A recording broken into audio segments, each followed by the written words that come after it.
It was better than Lego. It was better than Lego. It was better than Lego. Good evening and welcome again to Better Than Lego. My name's Mike Keating. Joining me tonight for a review of the finals games in the NRL is Jeff Foster. Good evening, Jeff. Good evening, mate. It was a great weekend. The finals really came alive despite all the mourning that we've had in the season from various, media correspondents and fans, etc. The finals delivered with 4 top quality games overall, and we'll start with jumping in.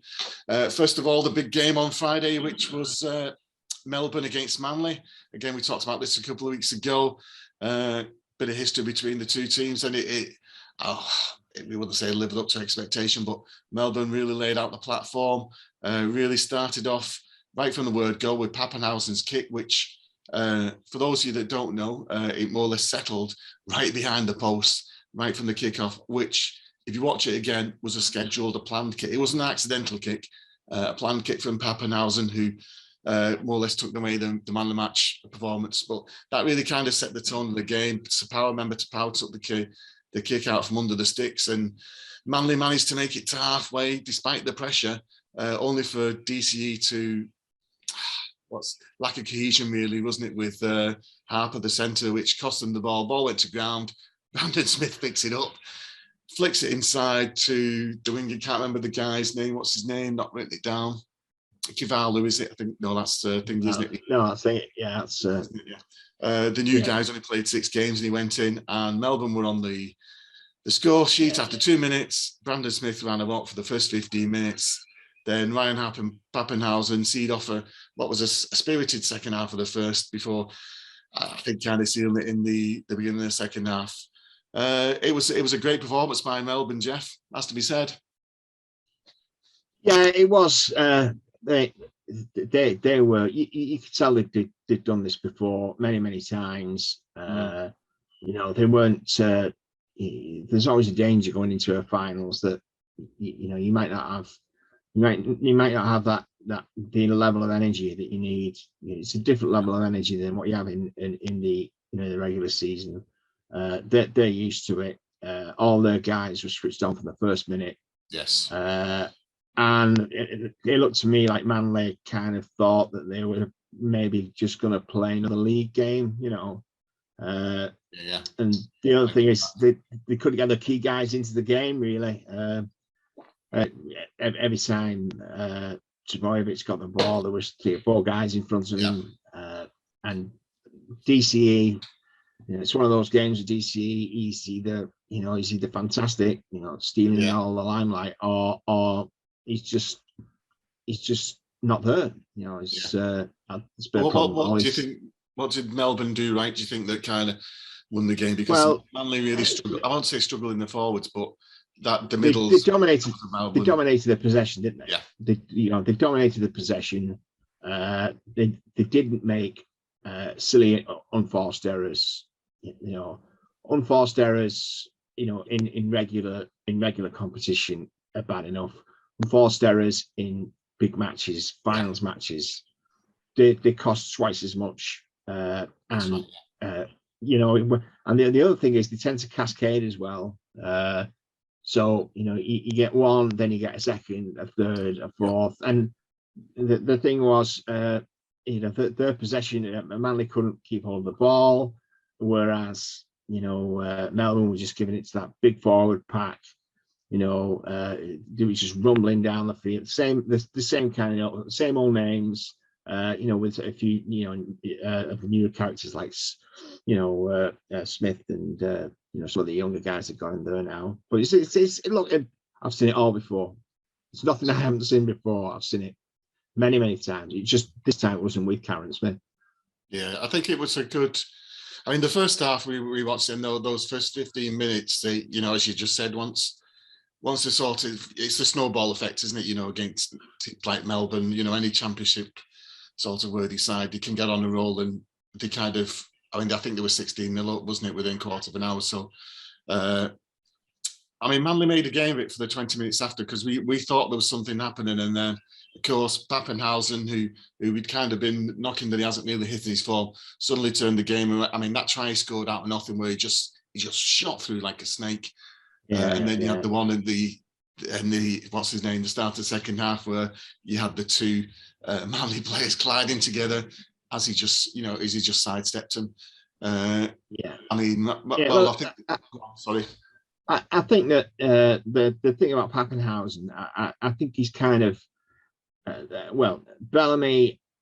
Well, obviously, he's being a good coach. You know, obviously, he realizes that he's got through most of this season without Pappenhausen, but you know, Pappenhausen's the one who's going to be staying, and he's made sure to integrate him back into the side. And I think because he's managed to get those games in another team, they might not have played him. They might have just said, well, you know, you haven't got the form. There are other guys playing better than you.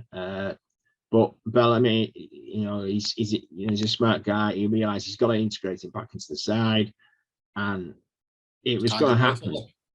Yeah. Absolutely. I mean, we're not alone. It wasn't just us that was saying it, because I mean, I'm sure I said a couple of weeks ago about I'd go with Hines. Perhaps I might have said Smith, but I mean, he's timed it perfectly, because the first game of the finals, you know, Pappenhausen was pretty much the man of the match, wasn't he? Really? So I mean, he turned the game. So I mean, who are we to question the greatest coach that there's been? I mean, just adding to your points on what you're saying there on the stats wise, Asper Solomon, Bromwich, Christian Welch, I think Finucane, all topped 100 meters. The only guys top 100 meters for Manly were Tommy, inevitably. Although, I think he averages something like 35 touches a game, and he had 17 against Melbourne, which again give you a sort of flavour of how they dominated. I think, you know, as you said, Jeff, they dominated possession 61%. 90% completion rate to 72, which we kind of mentioned this earlier in the season, that Manly have a low completion rate, and you can't play against teams of that quality and hope to, win the game. I mean, you have to play exceptionally well to beat them anyway, don't you? Well, it's very kind of unusual to have one side have in excess of 50% more running yards in a match, especially in a finals match between two good sides. And I think that was really where Manly kind of came unstuck, really, because they just didn't really have the forward power to kind of, you know, to push Melbourne off the ball. So they got these big forwards. Yeah, I mean, if they're gonna, I mean, they competed with them last time by shifting it wide, but I mean, they still fell short in that game. But a lot of the criticism was that, you know, before you start pushing it wide, you know, you have to earn the right to push it wide, don't you, in the middle? Yeah, absolutely. And, I think that was a criticism leveled at, you know, at the likes of Tapau, where, you know, he's looking off to offload first instead of, you know, taking the ball up. And I think that's a fair criticism, but I think they kind of got caught between the headlines, really, you know, with the opening stanza. And I think if they'd have held out in that first half, or, you know, maybe even score, because it looked like they were pressuring to score, wasn't it? And then all of a sudden mistakes, and, you know, Melbourne are in. I think they might have made a better game of it. You know, they got into half time, but the game was gone by, you know, first couple of minutes in the second half once he went in, Pappenhausen. Yeah, well, we always knew that they didn't have the firepower, and they didn't have to play above themselves, and they just couldn't do it. Yeah. Okay, then on to the Saturday morning for an absolutely blinding game, which was the Roosters and Titans, which came down to the very last pass of the game, where Herbert got caught between 2-3 minds. Shall I score myself? Shall I pass it to Thompson? Shall I give it to Fafita? And in the end, it cost the team, didn't it? It's a great game. Perhaps one of the things that I will mention before we start dissecting it a bit more was one of the big issues that, for those of you that haven't been following this week, is the placing of two attacking players at the side of the play the ball to act as guards or blockers, if you wish, for players taking a drop goal, which allowed Sam Walker to pop one over, which then became an issue in the South Penrith game, following Wayne Bennett mentioned it to the Referees Commission a few weeks ago, which we'll talk about when we get to that one. But technically, I believe that should have been called a penalty, that there shouldn't have been a drop goal. So the Titans can feel aggrieved from that. Great performance, I thought, overall. Great game. I mean, the Roosters did it again, but I have to say, I thought the Titans were exceptionally unlucky, mate. Yeah, well, look, this is the thing about the Titans, though, isn't it? They're going to break your heart every week. They're either blowing 20-point leads or but this is a rarity, this one, because generally speaking, the pattern with the Titans is they get blown out completely, and they end up. Sorry, they go up by 3-4 scores and then cough up. Yeah. They get blown out in the second half and lose the game. Well, and this is quite unusual by their standards, because in this one they were coming from behind, which I suppose is good. It shows a bit of life in the team. It shows that there is a bit of character there, because that's been the criticism that they've had all season. And this one, they showed that they were up for the fight. They were very unlucky. Yeah. I mean, what's your view on the final, passage of play there that had Herbert? I mean, Thompson was fuming. I mean, I can't blame him. That's the spur of the moment, so we won't hold that against him. But I mean, well, I thought it was a wide to West moment. I'll be honest with you, mate. The thing is,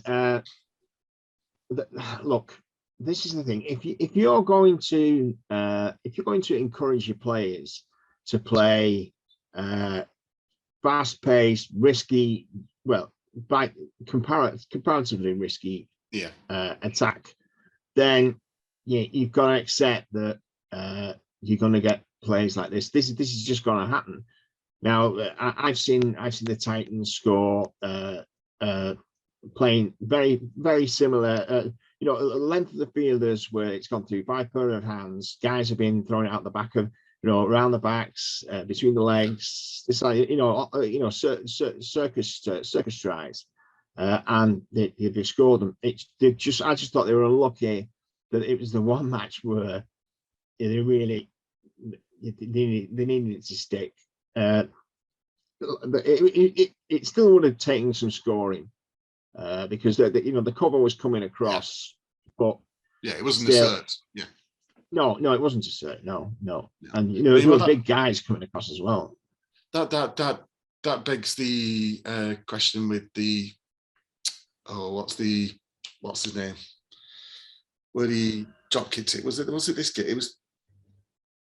It doesn't matter. I can't remember. It was for Panthers, not Panthers. Sorry, Parramatta, wasn't it? When Clint Gutherson dropped the ball, and they were querying whether it's a drop ball, and he's saying it was a drop kick and kick through. But I'm kind of going away from the point. Let's get. Excuse me. I think a couple of key stats in terms of the game itself: 50% possession, exactly 67% completion rates for both teams. Very little to choose between the meters, mate. I mean, the only differences really was Gold Coast tackling percentage. I think was 92, Roosters 84, and the number. Look at the tackle busts as well. They're if you look at the tackle bust figures, man, that might just be Corey. What's his face? Corey Thompson. Corey Thompson. He breaks about 6 tackles every time he gets the ball. Well, you say that, but what's his name as well? Kelly, who had a belting game. Again, I mean, he's an underrated centre. We'll come on to centres later, but I mean, a couple of the stats. Radley had a great game. Of course, he set up Teddy's try with a great. I mean, despite all the lunacy around him, and in terms of play, he's quite possibly that if he's not the best, he's in contention for the best lot forward in the competition. His bad tackling technique almost got him in trouble again. Again, he's going to be in a wheelchair by the time he's 26, 27. The way he tackles people.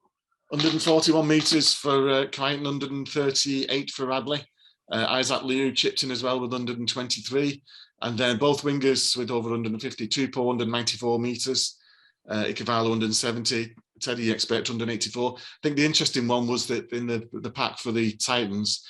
Wallace, Fotuaker and Big Tino all topping the 100 metres. Fifita only 80 metres, although I understand now apparently he's been carrying a chest injury or a rib injury or something like that, and that might explain why he's fallen off the charts the last 6 weeks or so. Interesting point as well. All the Titans back line, all 5, and the fullback all topped 100 metres with Brian Kelly again 165. So I mean I think, you know, despite people mourning, saying that they expected a little bit more from Gold Coast, I think making the finals, making the top 8 was the objective at the beginning of the season. They probably had maybe say, okay, top 6 is our overachievement. I think you can be happy with that season. It's a good base to build on next year. Yeah, well, look, the thing is, you know, how you approach the next season, or how the fans approach the next season, very often has a lot to do with how you finish the last one. You know, if you go out and you get absolutely walloped last match of the season and you put up a stinking performance, then, you know, the fans don't really have much to look forward to next year, do they? But, you know, if you just kind of picked against a good side by a point in the last second of the game, you have a chance to win the game. You know, you've got something to look forward to. So yeah, there's something to build on there. Something to look forward to, yeah. Okay. And something to look forward to is as a result of the other game on the Saturday, which was the big game. And although I was looking forward to it, I wasn't expecting the result. Souths toppled the Panthers. I mean, I'll jump straight into the issue that we was talking about with the blocking of the kickers. For those of you that don't know, big issue that's blown up this week between the press conference spat between Cleary and Wayne Bennett, where Wayne Bennett had approached the refs commission a few weeks ago to query this issue that Penrith stand with the 2 players at the side that play the ball, basically blocking any running attempts or any pressure on the ball kicker, whoever's kicking the ball, usually Cleary, and signalling that it's a penalty. And so the referee straight away, first tackle, points out to Matt Burton, Matt, hold your line, to warn, you know, basically warn the Penrith players against blocking this kick, which seemed to unsettle and cause problems for the kicking game. Cleary and Luai just couldn't get into the game. The Penrith forwards couldn't get into the game. And we've got this issue now where Souths have got a clear run to the final while they play the winners of Parramatta and Manly and the Roosters, isn't it? Yeah. Whereas now Panthers go into with Parramatta on the other side of the draw. What do you think of the game, Jeff? Great. I mean, it was a finals performance. I mean, you said it leading into this that Bennett sometimes falls away, but you also said that he has his teams ready for the finals, and they pulled out top job. It's performance of the round without a doubt. Yeah, absolutely. The key for them was they needed to get they needed their pack to play at its absolute best, because that was they don't have as many resources in the forwards as what, you know, the other big sides had, and so the guys that they had got had to turn up, had to put in some really strong performances. You know, and you had guys like Burgess who would just, you know, ploughing the ball up down the middle of the field, really running hard. Yeah. And I wouldn't say they were spoiling tactics, but I definitely got the feeling that they were making everything as difficult as they could for Penrith. There were guys with hands in around the ball. You know, they were trying to hold on for as much as possible, which is, you know, perfectly legal. The referee wasn't pulling them up for it, but, you know, the other side can do that as well. I just got the feeling that they wanted to make it as, you know, as really make them as uncomfortable as possible. And there were a lot of uncharacteristic mistakes that were made by people who you don't expect it from. You know, I mean, they certainly put the pressure on physically, competed physically. You know, I think Jaden Sewer, you know, put a number of big hits in on. You mentioned Burgess' stats off the bench, 212 meters, 76 of which post contact. I mean, it's possibly the best game. Well, certainly the best game I've seen him play this season for Souths, for Burgess. And I think one of the other things that was pointed out was that, you know, Souths had a week off, rested players against St. George, whereas Penrith understandably wanted to try and get the form back, and they ran out of gas. You know, you could see it when, I think there was one where I wasn't sure, I think it was Isaiah was chasing back, and he just didn't have the space he just didn't have the energy to go back with Walker. I think one of the things that Cooper Conk touched on with the podcast with Matty Johns this week was the way that they kind of played on that. You know, Walker in particular is a very difficult customer to deal with, because of his skills, you don't know what he's going to play. You know, he's this classic player of, you know, he can run, pass and kick at the same time. You know, you don't know what he's going to do, and the way that he runs, he never gives any sort of hint, or there's no sort of tell, you know, like if you watch like No. Reynolds, or you know, like a Cleary, there's usually a tell about where the ball's going, but with Walker you don't know what he's doing. And again, they were exceptional in you know, exploiting that. Both the halfbacks, and Reynolds outplayed Cleary, has to be said.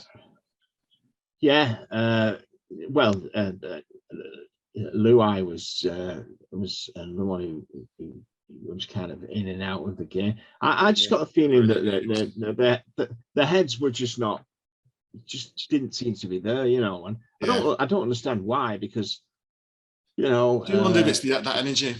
I do wonder, you know, because it was the forwards that lost it. Well, our forwards that won it. Sorry, I think for Souths. Well, I thought kick out. I'm beginning to see now why, you know, maybe Penrith are not really all that bothered about losing kick out. I think because I think this season more than any other, I've begun to notice that he does slack off. He does. There are times when he'll slack off. Now, maybe he was doing it last year, the year before. Well, I wasn't noticing it then, but I'm certainly noticing it now. Where there are times when he's running at 100 miles an hour, and then there are other times where he's just a little bit lackadaisical. He's not running his weight, and you know, the guy that big, you know, they've got other guys, I suppose, and if he wants big money elsewhere else, I can understand it, you know.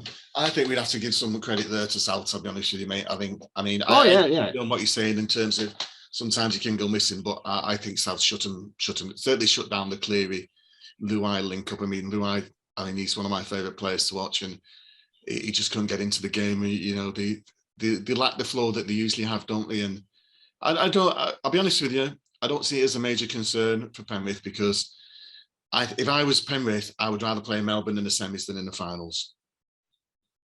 Yeah. Well, I think they'd rather not play him at all. Well, yeah, but you're going to have to, aren't you? So you have to be timing. I'd rather play South in the final than Melbourne. That's definitely, even though it's Bennett, you know that you put 50 points on South before. You know that you can do it again if you can get on top of them. I still think that would be the case. That said, though, the one thing I will say about South is, if you look at their team,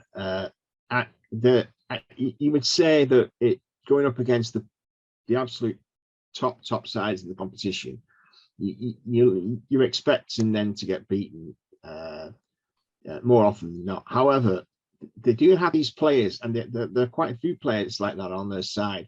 Guys like Gagai, who I wouldn't say this has been Gagai's best season, really. It has been superb this year. Well, all I'll say is this is a guy that time and time again, when the pressure gets cranked up, he suddenly seems to grow an extra 3 inches. He's handing people off left, right, and centre. He's in state of origin. He's and it's not just that. There are other guys on their side that just tend. It's just a pity that really Latrell kind of bottled his contribute, because you know, if they had him in there as well, I think that, you know, they can have a real go. You know. Yeah. It's gonna be tough for them. They'll face the winner of the Roosters and Manly, so that'll be an interesting game. On to the last game, which was on the Sunday. I mean, it was still a good game. It wasn't quite as good as the other three, but Parramatta held off against a fairly I want just hard-working Newcastle side. I think really that's probably the best thing to say about them. Really, I think we've talked about this. They're lacking a bit of, perhaps out wide, in terms of a bit of firepower. They got Bradman, but you probably couldn't name any others. Ponga, obviously good. All the Eels back five, topped 149 metres. That's all five of them. And Moses and Dylan Brown, again, they've switched sides now. So Brown's usually working down left, which resulted in tries down both sides, with Brown setting one up and then Moses setting one up for Ferguson. Although it was slightly sloppy than Parramatta, I thought it was relatively, I won't say comfortable win, but they never looked like they were going to lose. They didn't look like they were going to lose. No, they're just a little bit too good for that standard of opposition. You know, they're not good enough to be challenging, you know, the real big dogs in the competition. But in Newcastle, and Newcastle got plenty of chance at all. But again, once you get down to like Newcastle's level and some of the other sides at that level, this is where you run into the halfback problem, isn't it? This is where, you know, those top sides, they've all got one or two quality halfbacks. Yeah. And this is, you look at Parramatta, theirs has took it's took a lot of abuse all season. You know, he's had problems with fitness as well. But look, when they need him, class tells in the end. Well, it's a great try that Moses ran through. Great try. I mean, I was going raving about it. I'm getting confused, thinking it was the Friday night one. But yeah, I think, I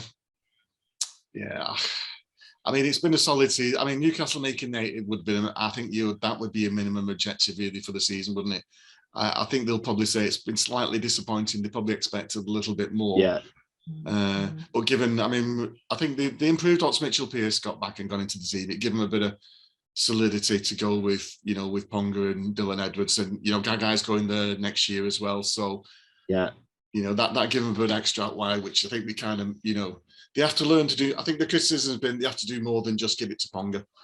You know, they need to have something a little bit more than just that. Yeah, well, it is funny because the most memorable thing I can think about this match was look, someone is going to score the Stephen Morrow Broken Arm Award for dumb try scoring celebration, leaping around in the air, you know, falling on the. Ponga was very lucky that he didn't end up in exactly the same situation, because he fell straight down on his head, did a complete somersault, missed the man completely, and then fell down. He could have smashed his hand to pieces the same way that Morrow does. And you saw this at Penrith. You know, I keep laughing at it, but sooner or later someone's going to get seriously hurt doing that. You know. Yeah, but we can't be the no fun league, mate. Yeah. Okay, and on to previews then for this game. So Friday's game, which is Manly against the Roosters. Lachlan Cloker returns to hooker for Manly. Takiar holds out for the Roosters, with Nat Butcher coming in. So I will ask this question, Jeff. How long can the Roosters keep going? Well, like the thing about this one said about the thing about there are a lot of kind of different trends that are in conflict with each other. So we've got Wayne Bennett teams. Then again, you always get a few surprises going into a final. Everybody's kind of said that it's going to be Penrith versus Melbourne, but you know the way these finals, it's very rarely works out that the two top sides get there, and it's not going to happen this time. So look, they've got a chance. The only thing is, though, is I've got a feeling. I think their defence, South's defence, a guy like Trbojevic can take advantage of. Because they're not strong out on the edges. Also, they themselves that's their strength as well. And I think both sides, the weakness of both sides, more so with Souths, is they can get burned down the edges. Whereas sorry, what was I saying? So they can get burned. They can get burnt down the edges. And it's ball handling for me, mate. I think if you look at both of these, it's I don't know what the completion rate on Manly is over the course of the competition, but I know it's down near the bottom, and I'm pretty sure the Roosters is the bottom in terms of completion rates. Or if they're not bottom, they must be close to. Of the teams that made the 8, those two teams, I'm pretty sure have the lowest completion rates in the competition, and I think that's going to decide it. Manly seem to have existed on low completion rates all season and got away with it. The Roosters have succeeded when they've had high completion rates. and they haven't won when they've had low completion rates. But Manly have won no matter, you know, when they've had low completion rates as well. Well, I mean, I'm struggling to pick a winner here out of these two. Do you go for it? Is it Tommy or Teddy? Look, if you're to ask me which is, I'd rather go for the best team than the best individuals, because it's a team game. If it's a team game, I'd say the Roosters are better. They're better coached. They've got better players, and you'd expect class to tell, really. Yeah, I think that's. I think I'll go with you there. Listening to what you're saying there, I kind of agree on that. I mean, it's hard to write Manly off after the way they've been playing, but I know what I mean. It's a big game temperament as well, isn't it? And you got Rory Hargreaves in the middle. I mean, he's one of our favourite players, and if anybody can shut down the Manly pack, it's Big Jared. Okay. Yeah. On to the Saturday game, which is the game to go through to face Melbourne. Penrith against Parramatta. Dylan Edwards comes back into the fullback after Crichton, who didn't really have a great game against Souths. It has to be said. Moses Leota's back for the Panthers front row, which is a big plus for them. And Ryan Matterson goes to the interchange. I mean, again, this should be a good game, Jeff. I mean, there's potential for if Penrith hit the form, you know, the difference is there, the quality's there. But, you know, Parramatta, they're the team that can do it. Yeah, they can. Well, look, this is it now for Penrith, because they know that if this game doesn't go according to plan, they're going to take a hosing in the media. Oh God, they really will. They've had a few injuries this season, but I also thought some of those injuries have worked for them, in that it's allowed some of their better players to get to the end of the season, and you would expect they would be fit or not burnt out. But I've just got a nagging feeling that everything's this is the problem that you have with, you see it in all walks of sport, when you have players, individuals or teams, where everything goes their way for a long time. The problem is when things start not going their way. Yeah, of course. Yeah. Yeah, you're not quite sure what to do, and I think this has been the problem for Penrith. Is things have gone so well for them for the last 2 years, and you know, it's not their fault. You know, occasionally, getting beat does your team good. Yeah, definitely. No, I agree with you, mate. I mean, I'll be honest with you. I think I can't see past the Panthers. I mean, I want them to win, because the Panthers. Oh well, I say a Panthers Melbourne semi-final will be epic. I can't see Parramatta winning 3 in a row against Melbourne. No. Despite having their number and the belief they probably can do it, I just can't. I'm hoping, because I think it'll be a better game. But I think Penrith with what's his name, Moses Leota back, I think they'll just have too much up front. I mean, they're going to need Paulo Papali'i and Nathan Brown to play. They're going to have to play another game like they played a couple of weeks ago, aren't they? Just to even compete. So I think it'll go close. I think it'll be a lot closer than I thought, though. I think a couple of weeks earlier, I'd have had this down as a 30 points to 12, but I think this might go down to the wire again. But I do fancy Penrith. Yeah, well, look, for me, it is interesting. If you look at Parramatta, they've had success against, like you said, against the Storm. And you think to yourself, well, you know, why? Well, because they're one of the few sides of the competition who've got a pack that can really upset, you know, the big guys that they've got, you know, just rumbling down the middle of the field. And this is where you're kind of concerned for the other sides, because you would say, really speaking, the only team that has really got the pack to trouble them is is Parramatta. It's just that they don't have they haven't got anything else to go with it, really. The thing is, Penrith's pack, it's a good pack, but it's not the biggest pack. Oh, I don't know about that. Come on, give over. Kick out. No, it's not that. No, it's not that. it's the thing you've got to look at when you look at the Melbourne side is you don't realise is that it's not they're all big. They're all tall. Oh They're yeah, all yeah. they're all giants. Every one of them seems to be about 6'3", 6'4", 6'5". And then you got the wingers who are just as big. It seems like you're tackling a 16-stone guy every tackle. It just wears you out. It just wears sides out. Yeah. Okay.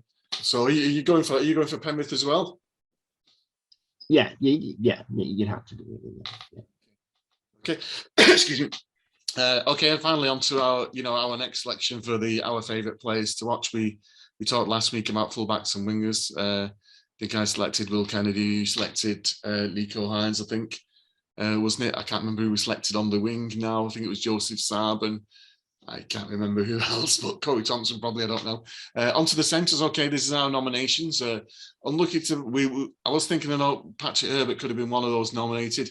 I think it would be a bit harsh to put him in there, bearing in mind what happened on the last play of the Titans season now.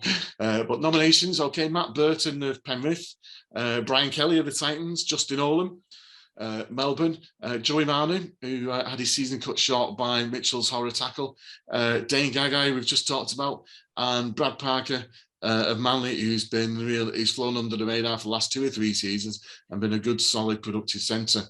Jeff, if I'm asking you to pick your 2 favourite centres out of that, who would you be going for? I think you've got to put Burton in, and to be honest, he's a little bit agricultural, but I do like Olam as well. Yeah. In that, he's a guy that, but he plays right on the edge, on the edge. He's not a dirty player at all, but he plays right on the edge, and you need guys like that.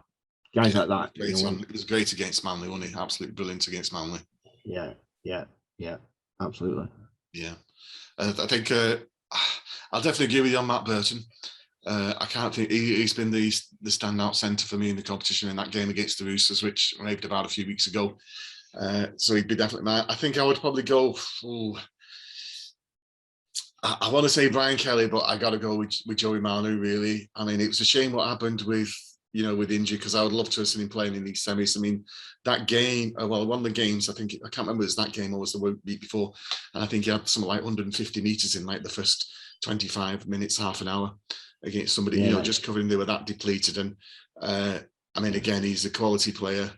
I'd have to go with Manu. It's a shame that he had his season cut short, but he's definitely one of my favourite players to watch. So skillful, he's really classy.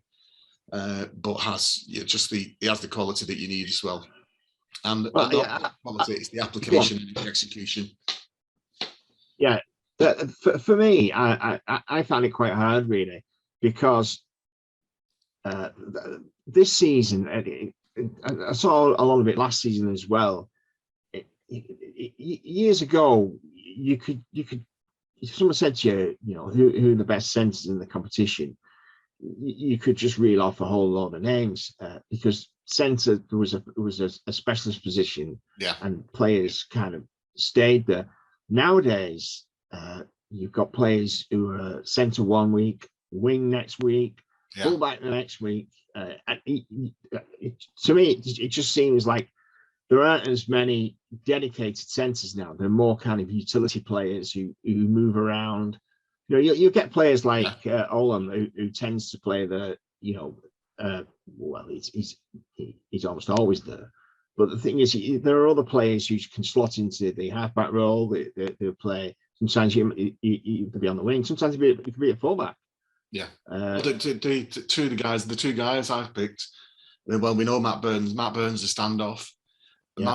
Manu's played wing, centre, and fullback this year, and standoff for the Roosters. So I know I agree with what you're saying there, but I do think it's I mean, you can tell. I think you can tell though the true centres. As you mentioned, Gagai, Brian Kelly and Olam there were, those guys are proper finishers. Even like Tommy Talau at Wests, and he's still prone to the odd clanger, the ex-Blackbrook Royal product.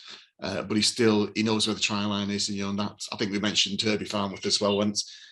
If he's got like half a step on the outside, you know, he can get around you in that 5 yards of space finishing. But I think, I mean, those seasons that, you know, Oldham and Burton have had great seasons, though, I have to say, I think, what's the stats on them? 16 tries for Burton, 12 for Oldham, 25 line breaks for Burton, 12 for Oldham, 86 tackle busts for Oldham, 86. 9 tackle busts at Burton, 13 assists for Burton, 10 assists for Oldham. And just to throw in Manu, 10 tries, 12 line breaks, and 92 tackle busts, which is amazing considering this, he's not really a, you know, I mean, Oldham you'd expect it because he's a blockbuster kind of player, isn't he? But, you know, Manu's more of a silky kind of good stepper runner. Okay. You think that's good though, but I mean, you just think about it. That doesn't sound a lot, but that's about the number of tackle busts that Tobojevic gets in about 6 games. Well, what's it? 12 a match. I think 138. I think is 138, 148. I think is the season highest, which I think is for Vita. I think Vita's the highest with that. But so I mean, Guy had 83 tackle busts as well. So you know, I mean, when I went through looking down the line busts and looking through the stats as well, those guys that we've singled out, though, those 4, they were the, you know, the main 4 guys for breaking tackles, and you can see that with you know, the way that they play. You know, they're very lethal down the line. Close to the line, very good at getting over it. Yeah. Okay. Well, that's it for this week, folks. Then we'll move on. I'm not sure whether we'll do we're trying to save the halfbacks, the exciting positions for the end of the season, maybe the grand final for the decide on our favourite teams. But we'll come back next week. We'll review the weekend's 2 games, and then look forward to the semi-finals. So have a good weekend. Thanks to you. Thanks for joining us, Jeff. Yep. It's been a pleasure. And thanks for tuning in. We never asked for any questions, but I suppose if anyone wanted to leave any questions for us, I don't think there are any. But if anybody does, just leave a log under the video, and I'm sure we'll remember to get around to it one day. Thanks very much for joining us. It's goodbye from us, and enjoy Rugby League. We do. Absolutely. It was better than Lego.